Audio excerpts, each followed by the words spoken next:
creatures of the internet. I'm Dave Rubin. This is the Rubin Report. It's June 27th, 2024. That's right. It is finally debate night. Of course, we are live streaming on Rumble, YouTube, and Locals. Share, subscribe, tap that notification bell if you have not. Post-game wrap-up, as always, rubinreport.locals.com. And we're doing something a little special today in honor of the debate. I am joined by my official co-host on today's program, Dr. Phil McGraw. Dr. Phil, how are you? I am well. Happy birthday. Thank you, thank you. It is good to see you, my friend. We're going to dive into all of the issues of the day, mostly floating around these two, or actually I should say three presidential candidates, because why don't we start with this?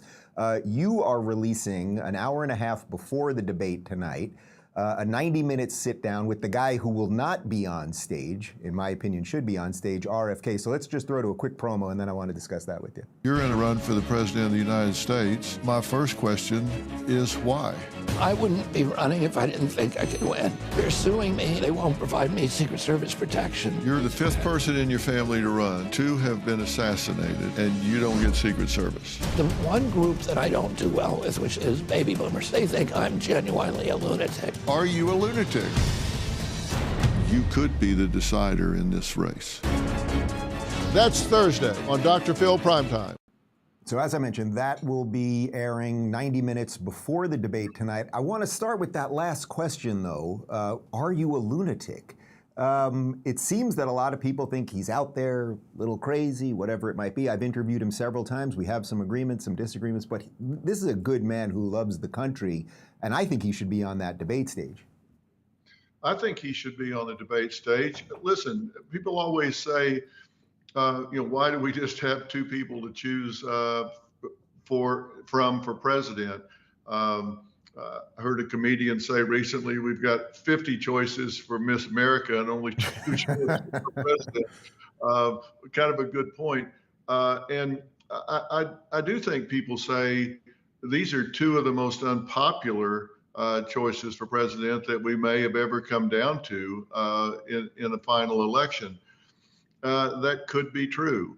And we have a third choice. And here's the thing, Dave, I think actually this guy could be maybe the most influential person in deciding who's going to be the next president of the United States, because he is polling, particularly in the swing states, some of the swing states, in double digits. And if he decides to put all of his influence behind one candidate or the other, or if he just pulls from one candidate more than the other, he could actually swing this election and decide who the president is. Perot had that impact when he ran. So this could be the most important person in determining who our next president is. And people aren't hearing from him. Nobody will interview him.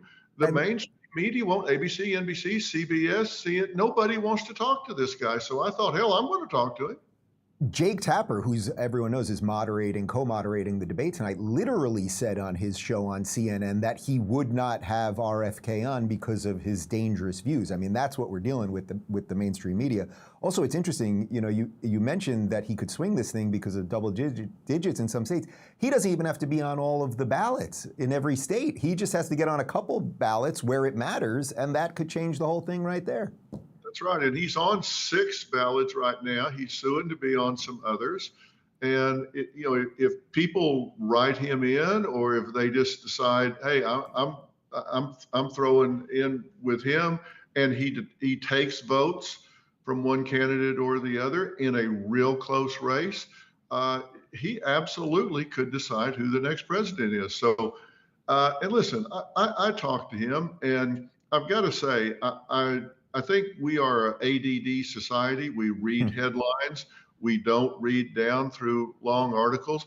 I asked him about all of the conspiracy theories that he is associated with and that he has talked about, vaccinations and all. I think people are going to be really shocked. I asked him hard questions about those things. And I think people are going to be shocked when they hear what he actually says versus what has been attributed to him. He's not as far out there on some things as people think. Now, like you've interviewed him, and I don't agree with him on everything. And I told him I absolutely do not think that vaccinations cause higher risk for autism. The issue is with mercury. It is down to trace levels or below on most vaccinations. You can put them on a schedule now. I think it's just absolutely not a factor. I would hate for him to influence people to not get their children vaccinated against dangerous diseases. And hear what he has to say about it. And I think people will change their opinion of him.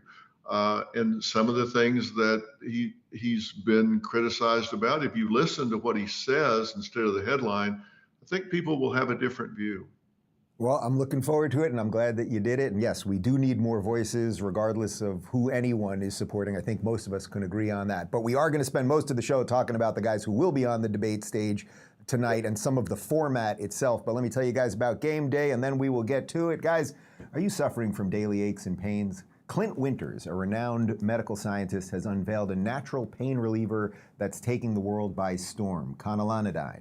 It's a 100% drug-free solution that optimizes your body's natural painkillers called endorphins, providing full body relief without dangerous pills or known side effects. Over 1 million Americans and hundreds of professional athletes, including UFC fighters, have already embraced Conalanidine's power. Unlike traditional medications, Conalanidine doesn't cause grogginess or addiction. It's safe, effective, and affordable, costing about $1 a day with today's exclusive discount. Don't miss this opportunity to beat pain forever. Click the link below to access Clint's informative report and try Conalanidine risk-free for 90 days. This private link and discount expire at midnight tonight. Go to trycono.com/Rubin. Experience the future of pain relief with Conalanidine. You have nothing to lose but your pain, and you might need a pain reliever for what we're going to all be watching tonight because, yes, the big debate is at 9 p.m. Eastern. And I thought an interesting way, Dr. Phil, to start this, because you sat down with Donald Trump not too long ago, and we're going to throw to a clip of that in just a bit, would be the main issue that I think most people see right now, which is something cognitively wrong with Joe Biden. So obviously there's a plethora of evidence of that. Here's just one from yesterday.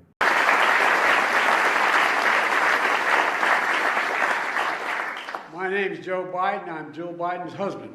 Thanks to all the members of Congress and Homeland Security Secretary. I'm not sure we're going to introduce you. All right. I don't want to make light of this. Even though I think in some ways we have to make light of it because it's so ridiculous. But look, he's forgetting Mayorkas' name. It's the mumbling, the stumbling. We've seen this a million times, being handed the questions, all of those things. What do you make generally of his mental state? Not making a diagnosis, but just what we all see and the media doesn't seem to want us to see. Well, first off, it's not Biden's fault that he's 81. I mean, that's a victory in this day to be 81. And whether anybody wants to acknowledge it or not, and 81 used to seem pretty old to me. And the closer I get, the more reasonable it seems. But there is no way that people don't experience some cognitive slowdown. It's not always a chronological thing, but the fact of the matter is we start losing some cognitive efficiencies when we hit 40. Usually there we start losing some cognitive agility in our 40s by the time we're 50 to 60, 70, and then certainly in our 80s. So to deny that that's happening would be ridiculous. The fact that it's maybe accelerating with him is a fiction. Certainly it is. And forgetfulness is something that kind of has two different categories. One is when you just can't remember somebody's name or whatever. And then there's kind of a bigger forgetfulness when you just absolutely can't pull something up. It's gone. You've lost it from your brain. It's been erased. The engram, so to speak, is just gone. and you can't call it up. If you sat there for a week, you couldn't pull it up.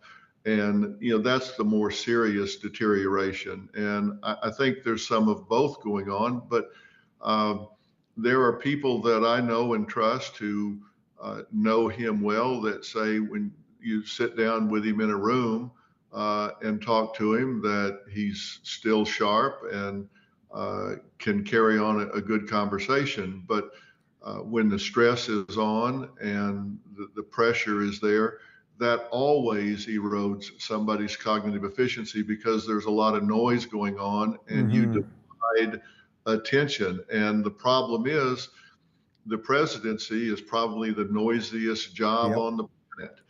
And that's where you have to surround yourself with a lot of people so you don't have to multitask so much. But I mean, clearly.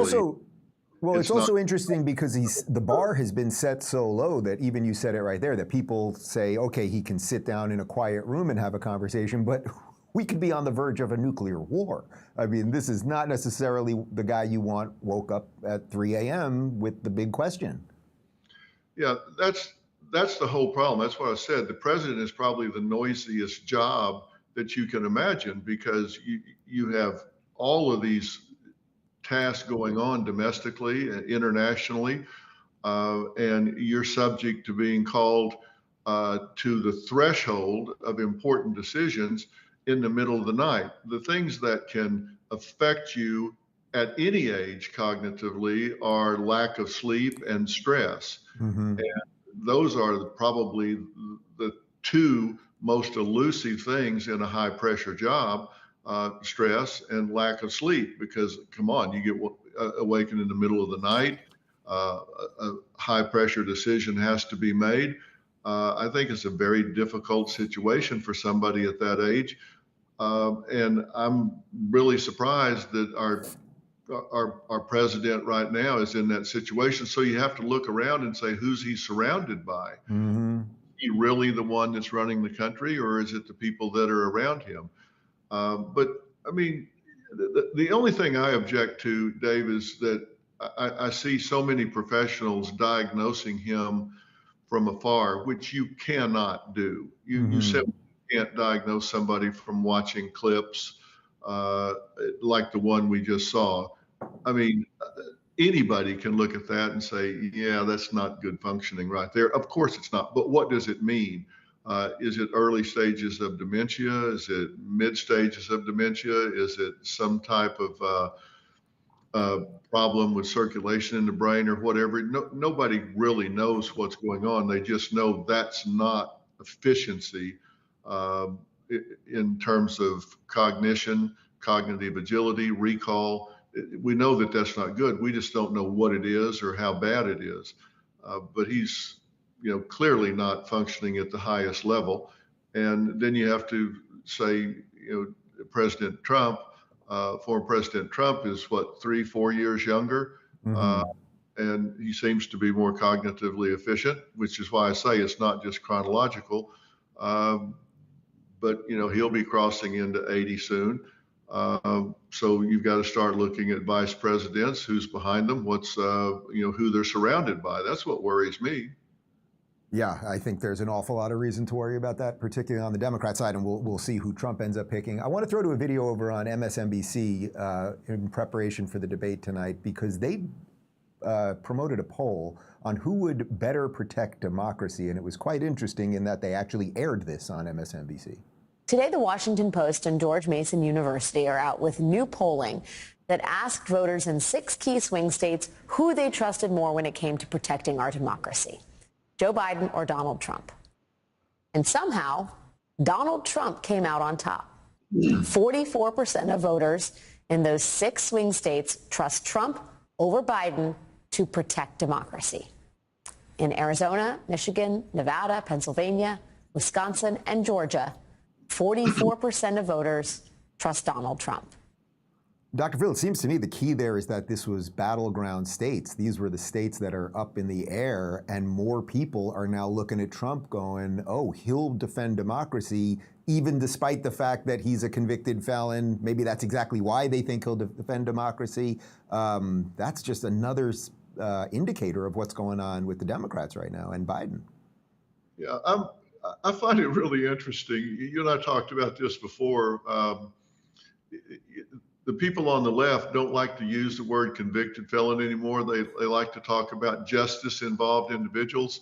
Yeah. When you got a conviction against Trump, then all of a sudden convicted felon is back in again. Yeah. That's okay to use that term now.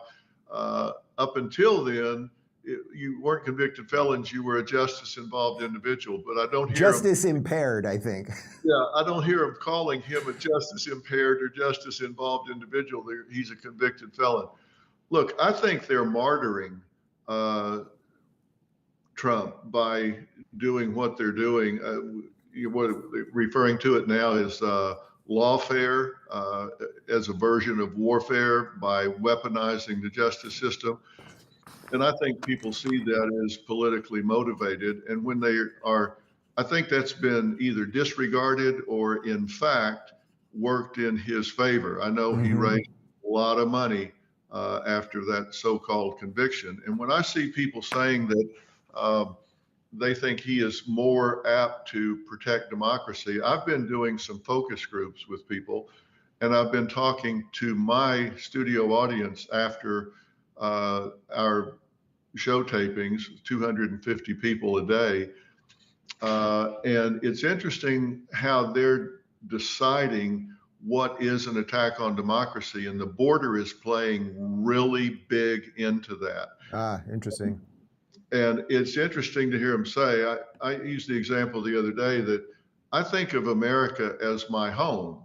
And I'm at my home right now, I wouldn't go open my door and let somebody in here that I don't know who they are or what the agenda is. Seriously, I just wouldn't go open my front door and let strangers come into my house. Yep. And I think of America as my home. And I think at the border, we're just opening the door and letting strangers in, not knowing who they are or what their agenda is. And my studio audiences are saying time and time again, and I've got people in there on the left, the right, and undecideds. And the one thing they tend to agree on is we don't have a border and we're letting strangers in here and don't know who they are or what they want. And they are saying that is not protecting democracy, that if we don't have a border, we don't have a country, and we're not protecting our citizens. I completely agree. I think this is the unifying issue, and the fact that the media hid it while a bunch of us online were talking about it for a year, these videos, and we'll get to them in just a second. You know, the line I've been saying on this, if you want to borrow a line from me, Doc, is that Andrew Breitbart used to say that politics is downstream from culture. And I've been saying everything is downstream from immigration, because you're right. Either you have a border or you don't. And if you don't, then you really don't have a country. But we'll get to some videos from the border and how ISIS is actually taking advantage of this porous border in just a sec.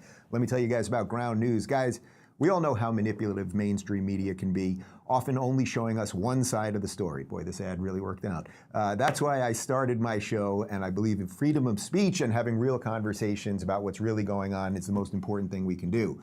And I found an app and website that believes that too. Ground News prioritizes free speech over controlling the narrative by showing me every side of any news story. As you all know, I recently made a video on Biden's asylum policy in Mexico, and we're going to talk about it in about 20 seconds. In the Ground News app, I have the freedom to only see the type of news sources I prefer, or I can swipe between nearly 300 headlines covering the story to see how it's being framed across the political spectrum. PBS's headline reads, Biden signed an executive order restricting how many migrants can seek asylum at the southern border, right next to Fox News pointing out that this move comes conveniently as the presidential election nears. For every story, you can find all the articles reporting on it worldwide with context, like if a news source has any political bias, how credible they are, and if any major corporation is influencing their reporting. They even created a blind spot feed to expose what the other side of the political spectrum isn't reporting on, freeing readers of any hidden agendas and political spins. Ground News is bringing back the transparency in the news and in civil discourse right from your phone or computer. Best of all, they're independent and subscriber supported, and they're offering my viewers 40% off the same Vantage plan that I use to get unlimited access to all their features this month. So go to groundnews.com/Rubin Report or scan my QR code to check them out. Subscribing not only gets you access to a platform where your views are respected, while getting the facts without the spin. It also supports what we do over here as well. And let's just talk about the border. This is from NBC News. They are now openly admitting that, yeah, if you have an open border, that perhaps some bad guys, ISIS bad guys, might walk their way through it. NBC News has learned more than 50 migrants with potential ties to an ISIS-affiliated smuggling network are at large in America. Many illegally crossed the border and were released into the U.S. by Border Patrol because there was no information suggesting terror ties at the time.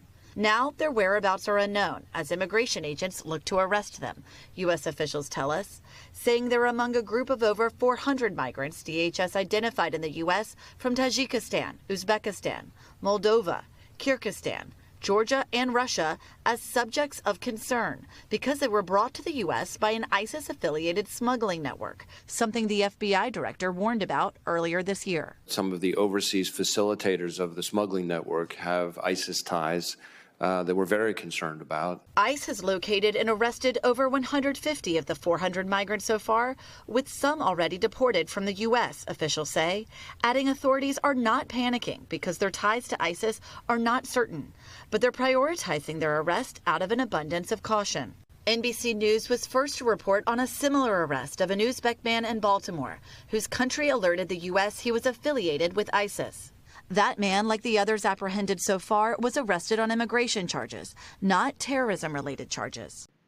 Doc, I think that clip right there illustrates the concern of your audience members because if we are going to let in, say, 7 to 10 million people in 3 years, 3+ years, which is what we've done, some of them are going to have bad intentions. Well, we would be totally narcissistic and naive to believe, one, that some of them don't have bad intentions, and two, that we know who all of these people are and where they are. In 2023, we had thousands and thousands of Chinese nationals come across the border, particularly down south of San Diego, and many of them were military-age men. And I've seen some of these, and let me tell you, Dave, these guys, they've all got the same haircuts. They've all got very similar backpacks. They've all got very similar combat boots on. They're all in really good shape. I mean, these guys look like they've just come out of basic training. And where are the women? Where are the children? Where are the grandmas? And how did they get here? Look, you don't just wake up in China and say, hey, I think I'll go to the United States. It costs a lot of money. You got to get out of China. They're being sent. They're not just going off on a lark and saying, I think I'll go to Disney World or something.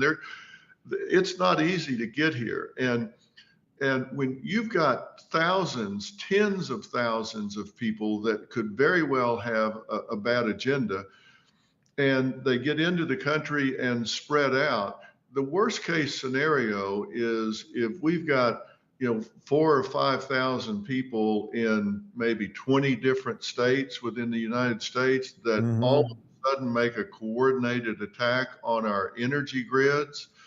Man, we could be back in a real third world country sort of scenario overnight, and we have no idea who these people are or where they are. And to me, that is criminal negligence that we have allowed these people to come in, and we don't know where they are, and we don't know what they're doing, and we don't know what their agenda is. Right. And the energy scenario you just laid out, that's just one of a multitude of things that could happen. And as I always say, I'm not worried about the things I can think they might do. I'm worried about all the things that we haven't thought of yet.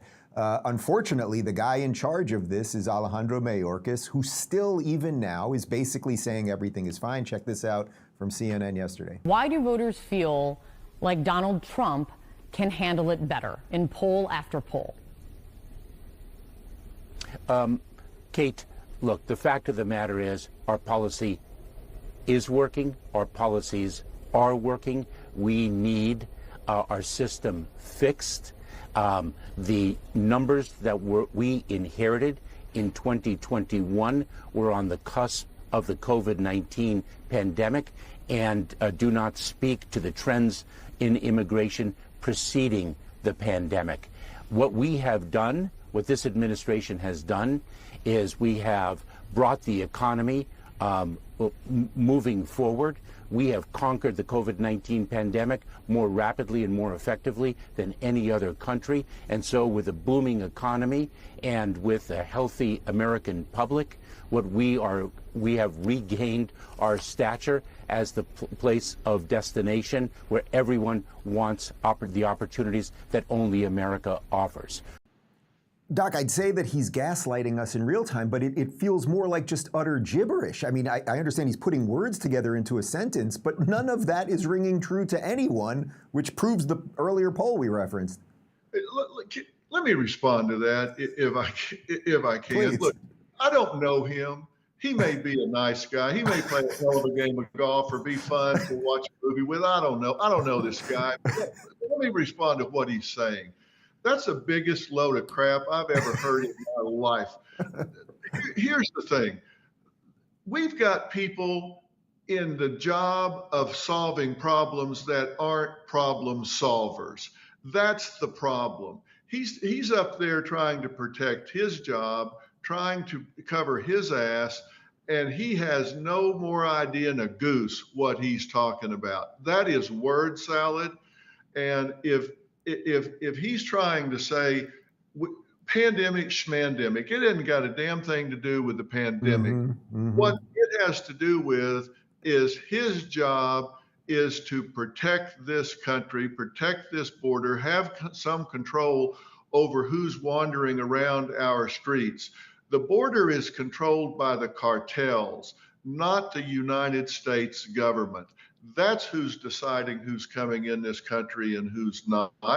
And if he is trying to gaslight America that, hey, everything is cool, all he's doing is lulling people to sleep so they're not aware and they're not prepared and they're not ready for what is an impending threat in this country. They need to kick him to the curb and get somebody in there that at least acknowledges that there's a clear and present danger right now and acts accordingly. Come on. Did somebody write stupid on my forehead? I wasn't looking. Come on. Unless they did it to all of us, I'm not so sure. But now I want to show you, this is just a quick 12-second clip. This is his boss, Joe Biden, and listen to how dismissive he is about the same stuff Mayorkas was just talking about there. We have to acknowledge that the patience and goodwill of the American people is being tested by their fears at the border. They don't understand a lot of it. We don't understand a lot of it. Dr. Phil, I don't think you have to be a rocket scientist to see the videos that we're seeing every day and understand what's going on here. Look, Lassie could figure this out. When you sit over on the side of a hill and you watch thousands of people coming across and they've got backpacks and you have no idea what's in them, a good guess is fentanyl. We know that. 100,000 people are, and I hate when people call this overdose. These aren't overdoses, they're poisonings. This stuff is being fabricated in China. It's going to the Sinaloa cartel where it's being pressed into pills, and it's coming across the border into the United States and distributed throughout and killing tens of thousands of Americans. Kids are ordering this stuff on Snapchat. 100% of the pills that are ordered on social media are counterfeit, and 40% of those pills have lethal doses of fentanyl in them. And we've got the President of the United States standing up there saying, hey, we've got this under control. No, you don't have it under control. Tens of thousands of Americans are being poisoned every day. If this was happening with airliners going down, 100,000 people a year being killed on airlines, they'd be grounding all the airplanes. But yet they're standing up there saying, no, we're good. We're good. No, we're not good. And that's just having to do with poisonings of America. What's happening with all these people that are we had so many Chinese coming into the country that they started forming their own police departments to try to keep these guys low profile so they wouldn't draw attention to themselves. You got a lot of military age They have testosterone running through their veins, so they started creating problems. They had to make their own police departments to keep them under control. So they came in and broke those up. They should have monitored them and gotten a footprint on where all of these people were. That was a good way to track who we lost track of. Who's thinking for these people, Dave? I do not know, which leads us to this debate tonight, where we're going to sort of finish where we started, because obviously the border is going to be a huge issue. Trump certainly will try to make it a huge issue tonight because things were significantly better under Trump, and they called him racist for it. But check this out. This is from CNN, and they did this video. It almost seems like it's for third graders, but explaining how some of their rules will work this evening. If we go behind the podiums, you can see two green lights. When they're on, they signal to the candidate his microphone is on. When the green lights are off, they signal to the candidate his microphone is off. Now I want to give you a sense of what it will look like for viewers at home if a candidate whose microphone is off interrupts a candidate whose microphone is on. So I'm standing at one podium, and I'll ask Phil to come in and take the other podium. And so let's say I'm answering a question. My light is green, and I'm speaking. Phil's microphone is off, and his green lights are not illuminated. He's going to interrupt me as I'm speaking, and this is what it will sound like. My volume remains constant, while Phil's interruption can be difficult to understand. Now, let's try the opposite. My microphone is now on. Victor's microphone is off, and he's going to interrupt me. My volume remains constant, while Victor's interruption can be difficult to understand. Now, CNN's production team has shared this demonstration with the campaigns earlier today, and we're sharing it with you, our viewers, so everyone fully understands how tomorrow night will work. Now, we should note, by agreeing to participate in this debate, both campaigns and candidates have also agreed to abide by these rules. The CNN presidential debate airs live tomorrow night at 9 p.m. Eastern. Doc, has culture just been dumbed down so significantly that we're just getting what we deserve right now? We have news anchors basically explaining to us what colors and lights actually do and what microphones on and off mean and everything else. Like, I just feel a dumbing, an intentional dumbing of this country that is rather extraordinary.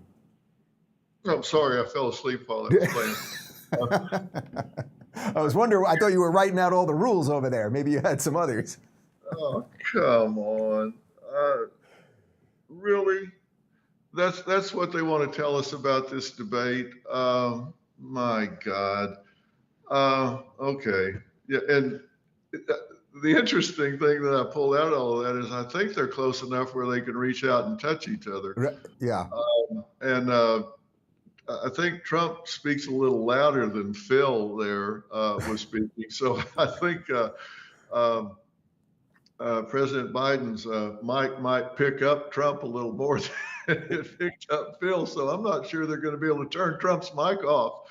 He just may use Biden's as much as Biden uses his. I don't know. Curious, what do you think Trump's approach is going to be tonight in terms of handling Biden?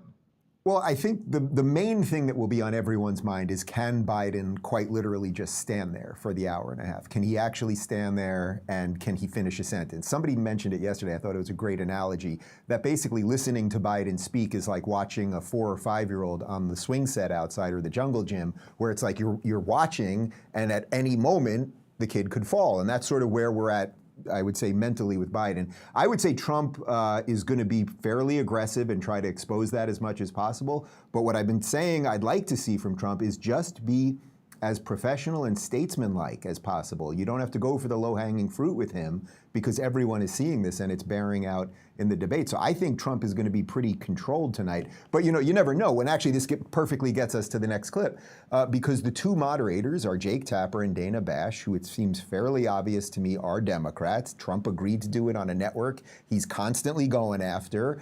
He agreed to rules that don't benefit him, because obviously he can do stuff off the cuff, and now the mics will be cut. And here's just a little bit of Jake Tapper's history with Donald Trump. The dehumanizing rhetoric of Adolf Hitler is once again alive and well on a national political stage. This time, of course, in the United States. Donald Trump, a couple times over the weekend, referred to immigrants from South America, Africa, and Asia. He did not mention Europe.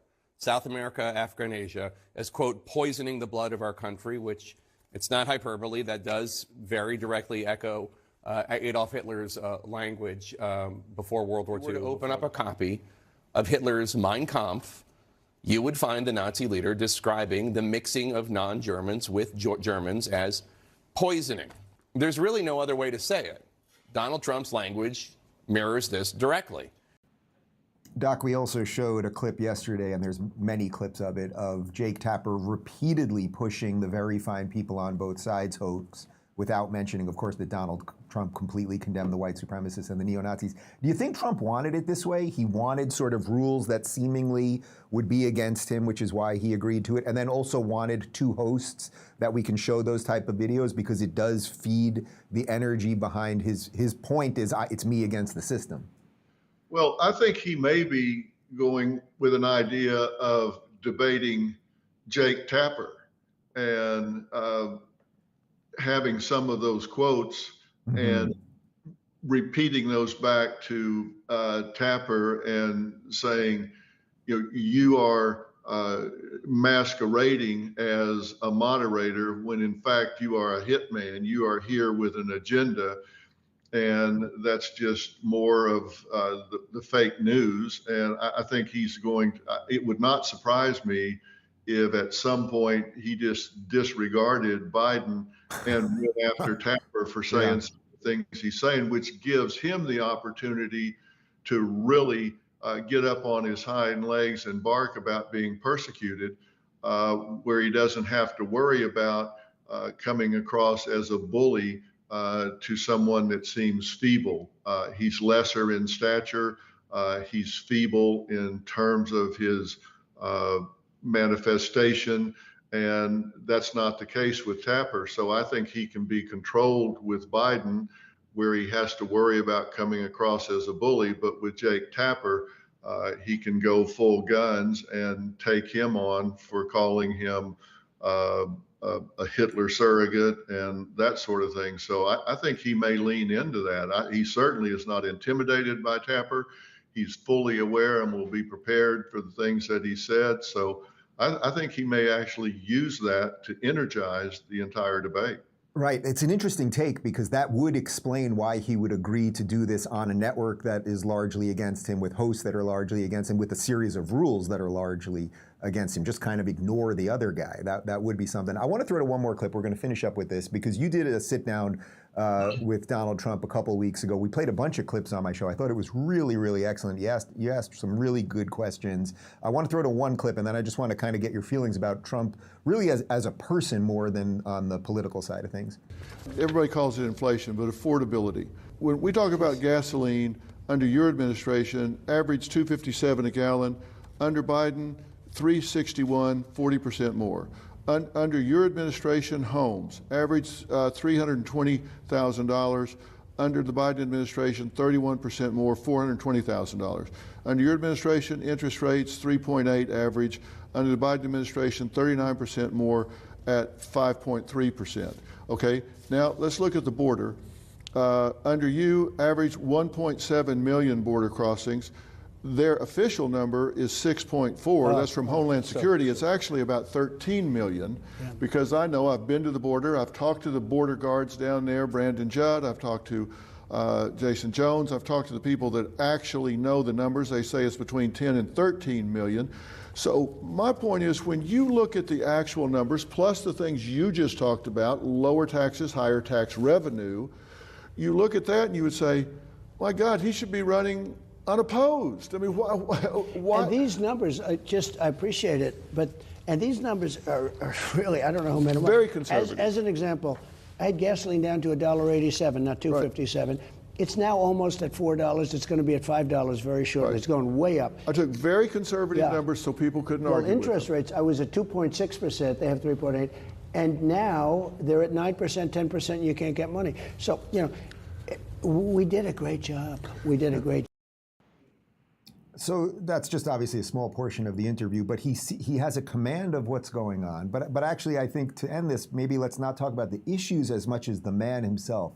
What was your impression sitting down with him? Was that the first time you guys had actually met in person? And what was your sort of key takeaway?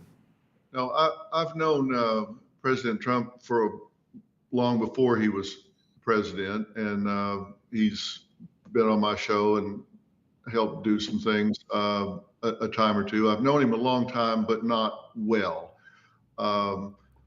And we've always been, cordial and friendly. But I've not known him well, but I've known him a long time.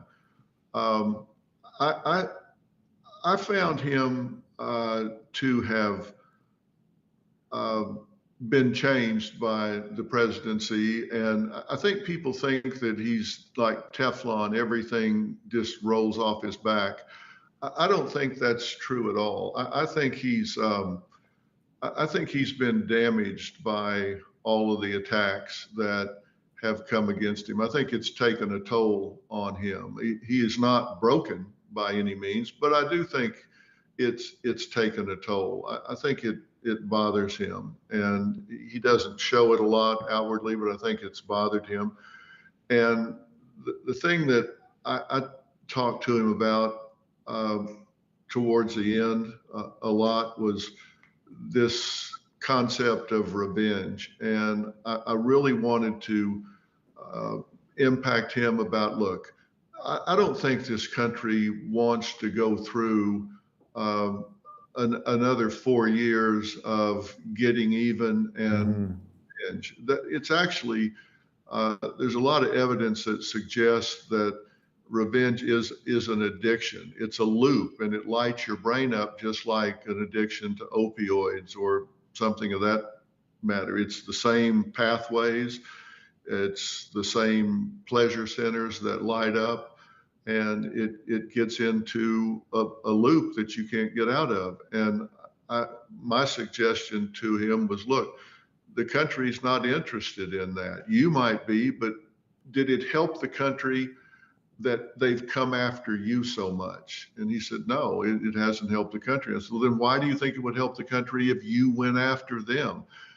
They may deserve it. And he said, sometimes it's a good thing. Sometimes it's justified. It may be justified, but I think the country right now, you have a chance to be a hero here and say, look,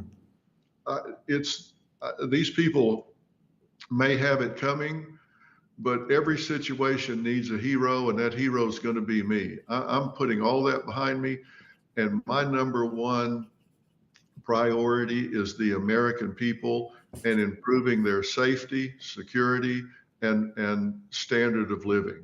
And when I've talked to audience after audience after audience, I'm talking thousands of people, there's been a real consistency. Number one, they want security. And number two, they want safety. And number two, they want the security. And when they say that, they say, I don't want to have to worry about being able to feed my family. I don't want to worry about having to lose my house. I don't want to worry about being able to pay my bills. They want to be safe from their enemies, and they want to know that they can make ends meet. Those are the two things they care about. Everything else is a bunch of rhetoric to them. And if you go back, Dave, if you go back all the way to the 40s, Abraham Maslow, and you look at the hierarchy of needs, survival and then safety, those are the two things that have always been key for people.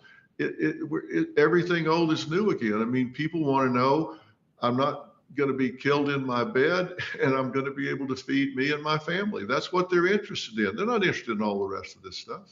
And by the way, his line on that, I think he might have actually said it to you, was that success will be his best revenge. And to me, that is the thing that anyone, regardless of political party, should want in this country.